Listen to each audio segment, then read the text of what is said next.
انہوں نے جناب ابراہیم سراج کے شانہ بشانہ وزن کے فروغ کے لیے رات دن کام کیا، محنت کی. تم شہر کہتے ہو نا؟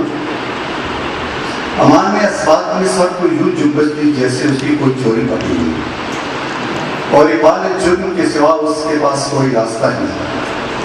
فقیر نے اپنی لاٹھی پر مضبوطی سے ہاتھ جماتے ہوئے کہا، تم کیسے شاعر ہو کہ تم نے اب تک شیخ ہجراں کے مزار پر حاضری نہیں کی؟ گرد میں پھٹی وہ فائلیں اٹھاتا جن میں شاعری کے اسرار و رموز درج تھے. امان نے یہ ساری فائلیں پڑھ رکھی ہیں.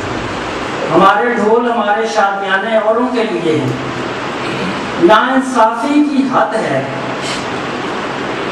ہم تو یہ بھی کہتے ہیں دوسری اپنی جگہ ہے شاعری ہوتی ہے.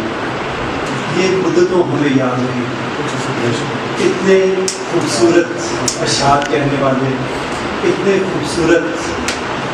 اتنی خوبصورت گفتگو کرنے والے، اتنے بڑے ادبی نام آج یہاں پر اکٹھے ہیں.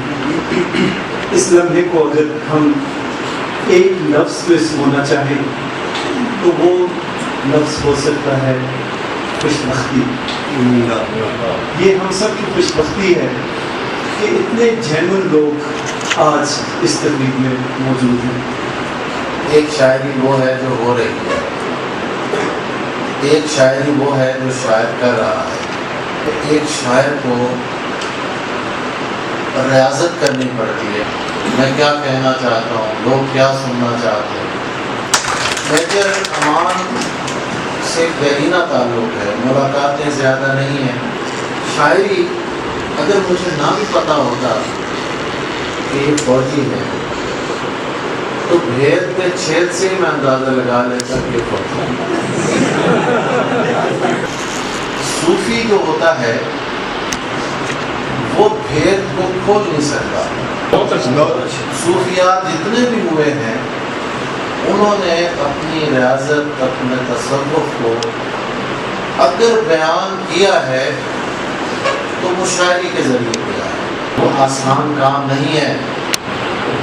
صوفی ہوا میر درد، صوفی ہوا میر تقی میر، صوفی ہوا اصغر گونڈوی، یہ صوفیات ہے.